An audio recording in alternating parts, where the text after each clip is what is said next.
Roma 12 ayat 12, demikian firman Tuhan.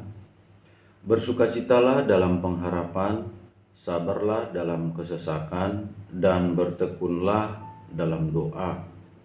Sekali lagi saudara, bersukacitalah dalam pengharapan, sabarlah dalam kesesakan, dan bertekunlah dalam doa. Ada kata bersukacita, bersabar, dan bertekun, saudaraku. Bersukacitalah dalam pengharapan. Kita sebagai anak-anak Tuhan, Tuhan meletakkan suatu harapan di dalam batin kita, di dalam jiwa kita. Ada pengharapan tentang pembelaan Tuhan, pengharapan tentang perlindungan, tentang berkat Tuhan, tentang janji-janji Tuhan. Janji-janji Tuhan itu memberikan kita kekuatan, memberikan kita semangat, memberi kita pengharapan. Tuhan mengatakan, bersukacitalah dalam pengharapan. Sukacita itu adalah kekuatan bagi kita. Kita harus bersemangat. Kita harus memiliki pemikiran bahwa janji Tuhan itu pasti dinyatakan. Dan memang pasti dinyatakan karena Allah kita adalah Allah yang setia, Allah yang pasti menggenapi apa yang dikatakannya. Bersukacitalah dalam pengharapan. Di dalam Tuhan senantiasa ada pengharapan. Hidup kita aman di dalam Tuhan. Tidak akan dibiarkannya kita tergeletak.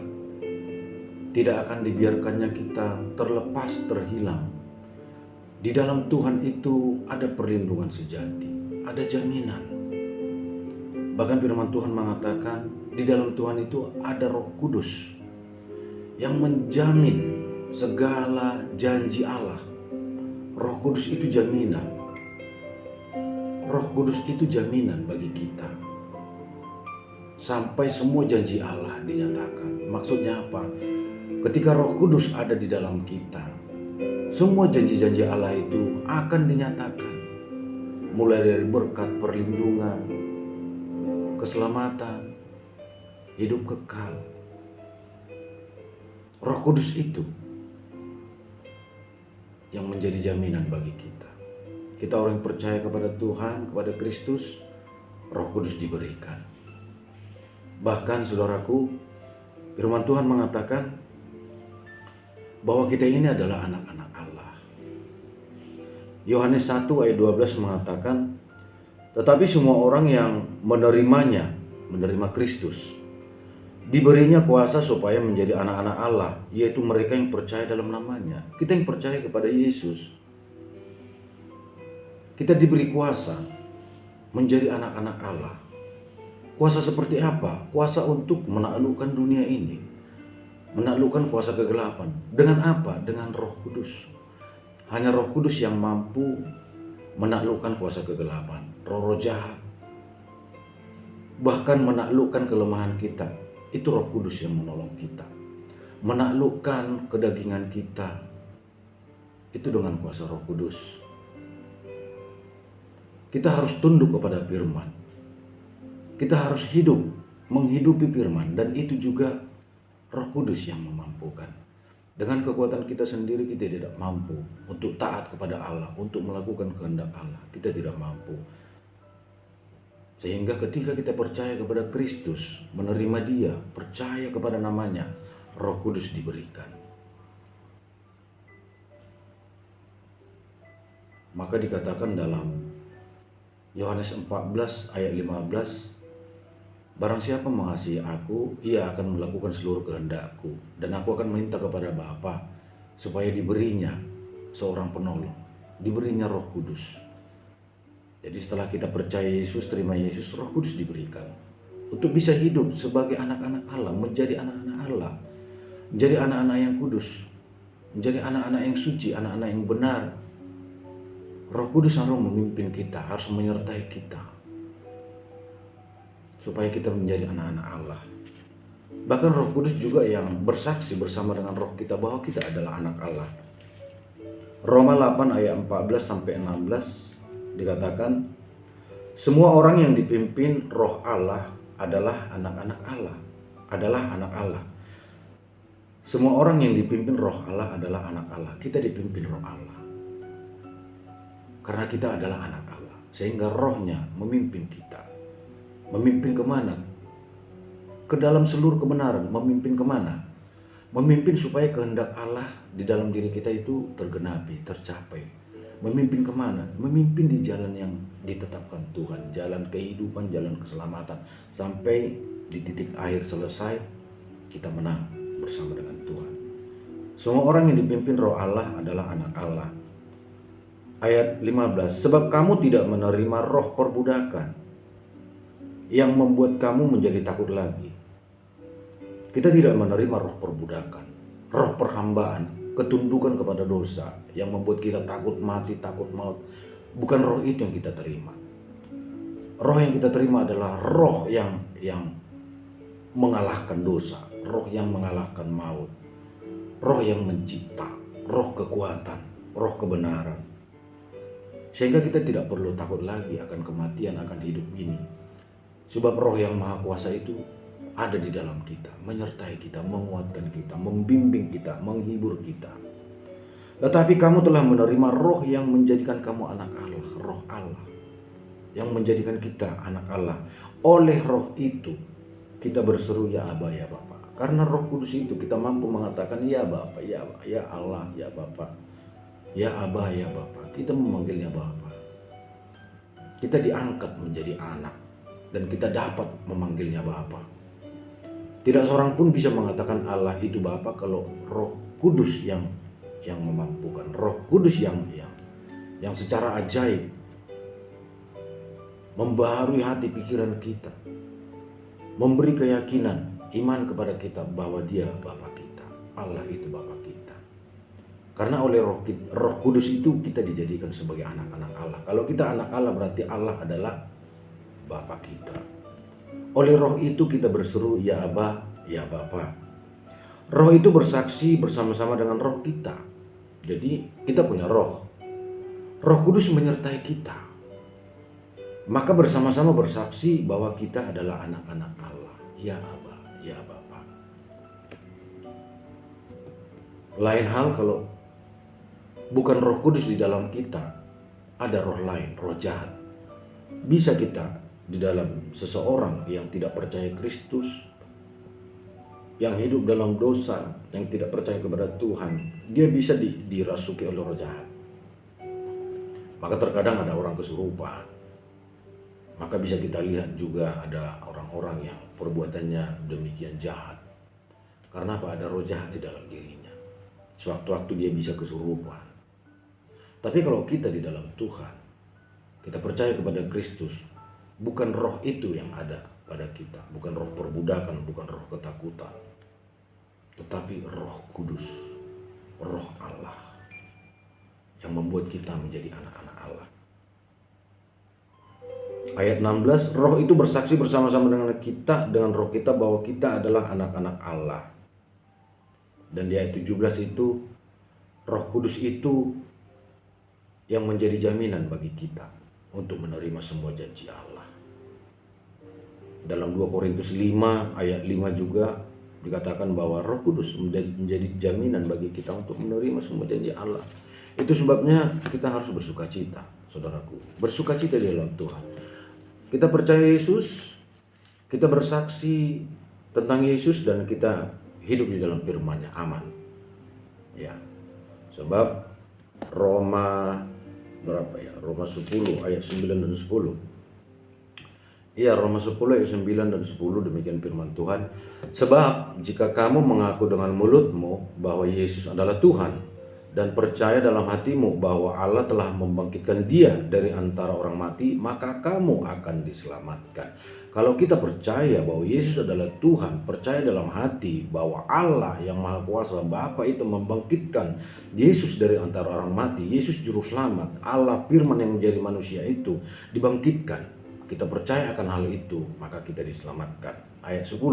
Karena dengan hati orang percaya dan dibenarkan. Dengan hati percaya kita dibenarkan. Dan dengan mulut mengaku Yesus Tuhan, mengaku bahwa Allah mengutus firman-Nya menjadi manusia, mati 3 hari dibangkitkan, Allah membangkitkan. Kita percaya, kita mengaku, maka kita dibenarkan dan kita diselamatkan.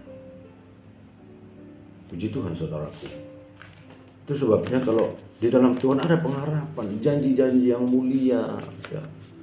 Semua yang dijanjikan Allah, hidup kekal. Yesus mengatakan di rumah Bapakku banyak tempat tinggal, di surga itu banyak tempat. Yesus menyiapkannya di sana untuk kita. Setelah kita meninggal, kita akan langsung bersama dengan Tuhan, bergabung dengan semua orang-orang percaya, orang-orang kudus, orang-orang yang percaya, yang mengasihi Tuhan. Bersukacitalah dalam pengharapan, tetap berpengharapan di dalam Tuhan. Sabar dalam kesesakan. Ya memang di dalam Tuhan itu kesesakan, kesulitan itu pasti ada. Itu untuk membentuk kita. Tadinya kan kita orang berdosa, banyak kelakuan kita yang gak benar, sifat kita, karakter kita yang gak benar. Setelah dosa kita yang telah terjadi diampuni, kita juga perlu dibaharui. Kan itu gak enak, kita perlu dibersihkan. Tadinya kita orang yang gak sabar, harus jadi orang sabar. Caranya gimana? Oh, diperhadapkan dengan persoalan, supaya dengan persoalan itu kita belajar sabar. Tadinya kita katakanlah suka bersungut-sungut, ya kan, suka bersungut-sungut. Akhirnya ya Tuhan kasih masalah supaya kita belajar jangan, supaya kita banyak berserah, banyak percaya kepada Tuhan. Karena bersungut-sungut menimbulkan banyak masalah, bahkan murka Tuhan bisa jatuh. Kita banyak mengeluh. Begitu datang persoalan, kita harus tunduk pada firman. Kalau terus kita selalu mengeluh, yang ada malah kita semakin merosot, semakin hancur. Tapi ketika kita di dalam persoalan itu mungkin langsung juga kita mengeluh, tapi karena kita di dalam Tuhan, Tuhan akan antar kita supaya jangan mengeluh, sabar. Jadi memang butuh perjuangan di dalam Tuhan. Bahkan firman Tuhan berkata juga, kita menderita dengan Dia supaya kita juga dipermuliakan dengan Dia. Ya, itu adalah suatu sistem supaya benih itu tumbuh hidup, dia harus mati dulu. Mati itu gak enak, sakit, ya kan, sakit. Mati itu gak enak, itu menyakitkan. Jadi gitu juga, supaya beroleh kemuliaan kita juga harus menderita bersama dengan Kristus, menderita dalam kebenaran. Dan itu bukan selama-lamanya, memang itu tahap yang harus kita jalani. Gak ada di dalam Tuhan itu enak terus, bahagia terus. Lihatlah Yesus adalah contoh ideal bagi kita umat manusia. Dia menjadi manusia, dia tunjukkan, dia seorang tukang kayu, bahkan dia tunjukin lahir di kandang domba, tempat yang paling hina ya. Saya kira manusia hampir tidak ada lah lahir di kandang domba kan. Paling tidak di rumah, nggak bisa di rumah sakit, nggak bisa di inkubator, ya paling tidak di rumah saja. Tapi kalau di kandang domba kan, ya memang Tuhan sudah tunjukin.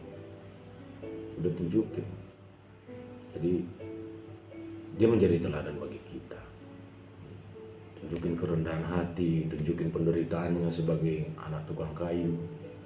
Bagaimana dia melayani juga, itu banyak tantangan, banyak yang nggak percaya. Dia menjadi contoh, menjadi contoh yang ideal bagi kita, teladan bagi kita. Dan yang terakhir, bertekunlah dalam doa. Saudaraku, kita harus terus berdoa. Jangan jemu-jemu berdoa terus. Itu akan sampai di hadirat Tuhan. Akan ada waktu yang terbaik, yang tepat menurut Tuhan untuk menjawab doa kita. Dan waktu Tuhan yang terbaik. Kita cukup berdoa, beriman. Jangan tidak beriman. Berdoa, naikkan terus. Ya. Kita perlu belajar dari Alkitab. Abraham itu 25 tahun. Janji Allah itu dinyatakan. Janji tentang Ishak itu umur dia 75. Dia menerima Ishak itu umur 100. Ya. Daud itu diurapi menjadi raja oleh Nabi Samuel. Itu masih belasan tahun. Mungkin sekitar 15 atau 17 tahun. Tetapi realita penggenapannya itu umur 30 tahun dia menjadi raja. Artinya dia harus menunggu janji itu sampai 13 tahun, 15 tahun digenapi. Yusuf ketika dia ditangkap abang-abangnya, dimasukkan ke sumur, kemudian dijual kepada pedagang Ismail, menjadi budak di rumah Potifar, dimasukkan ke penjara Firaun. Itu sampai belasan tahun, akhirnya dia menjadi Perdana Menteri di Mesir. Tidak mudah. Ribka itu istri Ishak itu, dia harus 20 tahun untuk menerima anaknya Yakub dan Esau, karena dia mandul. Tetapi setelah 20 tahun dia menikah dengan Ishak, Tuhan membuka kandungannya. 20 tahun mereka berdoa. Jadi Bapak Ibu tetaplah berdoa. Tetap berdoa, itu tidak akan sia-sia. Yang penting doa kita tulus dan benar di hadapan Tuhan. Ya. Dan di dalam doa itu kurangi keluhan-keluhan, selalu melaporkan apa yang kesusahan kita, tidak usah. Isi dengan iman, doa kita isi dengan iman. Tuhan terima kasih, aku tahu Engkau akan memberkatiku, aku tahu Engkau akan menjawab doaku, aku akan sembuh, Tuhan akan bela aku tahu Tuhan, aku sehat, sekalipun mungkin keadaan kita belum sehat, sekalipun keadaan kita masih sulit, tapi perkatakan dengan iman, ubah atmosfer, ubah keadaan dengan hal-hal yang positif.